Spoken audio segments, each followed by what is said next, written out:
ମୁଁ ଯେତେବେଳେ ନାମ ଜପ କରିବା ଆରମ୍ଭ କଲେ 2020 ମୋର ନାମ ଜପ 16 ମାଳ ଆଜି ମୁଁ କରିପାରୁଛି। ବିଲେଇକି ଦେଖିକିନା ତାର ରୁଗ୍ଣ ଅବସ୍ଥା ଥିଲା, ମୁଁ ତାକୁ ଜପ ମାନେ ମୋର ଜପର ମାଳର ସୁଫଳଟାକୁ ଦେବାକୁ ଚାହିଁଲି, କାରଣ ସେ ତାକୁ ବହୁତ କଷ୍ଟ ଅନୁଭବ କରୁଥିଲା, ରକ୍ତାକ୍ତ ଅବସ୍ଥାରେ ଥିଲା, ଆଉ ତାର ବଞ୍ଚିବାର ସମ୍ଭାବନା ନଥିଲା।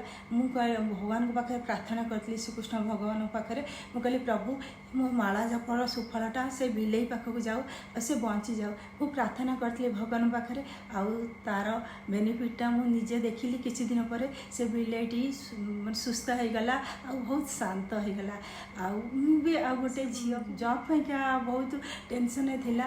ମୁଁ ଭଗବାନଙ୍କୁ ପ୍ରାର୍ଥନା କରିଥିଲି, ପ୍ରଭୁ ଆଉ ଭଗବାନ ଆଉ ଏ ମାଳା ମୋର ଯେଉଁ ମାଳା ଜପର ସୁଫଳଟା ସେ ଝିଅ ପାଖକୁ ଯାଉ, ତା ମୁହଁରେ ଟିକେ ହସ ଫୁଟୁ, ସେ ଜବ୍ଟା ପାଇଯାଉ। ଭଗବାନ ମୋ ଡାକ ଶୁଣିଲେ, ଆଉ ସିଏ ମାନେ ବହୁତ ଭଲରେ ଭଲ ଜବ୍ଟା ପାଇଗଲା। ମୁଁ ନିଜେ ଏଇ କଥା କେବେ ବି ଜାଣିନଥିଲି ଯେ ମାଳା ଜପର ସୁଫଳଟା ଅନ୍ୟ ପାଖକୁ ଟ୍ରାନ୍ସଫର୍ କରାଯାଇପାରେ। ମୁଁ ପ୍ରେମାନନ୍ଦ ମହାରାଜ ଗୁରୁଦେବଙ୍କ ସତ୍ସଙ୍ଗରୁ ଶୁଣିଥିଲି, ଆଉ ମୁଁ ଅନ୍ୟକୁ ଦେଇପାରିଲି। ଆପଣ ବି କରନ୍ତୁ, ଅନ୍ୟକୁ ମୁହଁରେ ହସ ଫୁଟାନ୍ତୁ, ଆପଣ ବି ଖୁସିରେ ରହିବେ, ଆଉ ଯାହାକୁ ଦେବେ ସିଏ ବି ଖୁସିରେ ରହିବେ।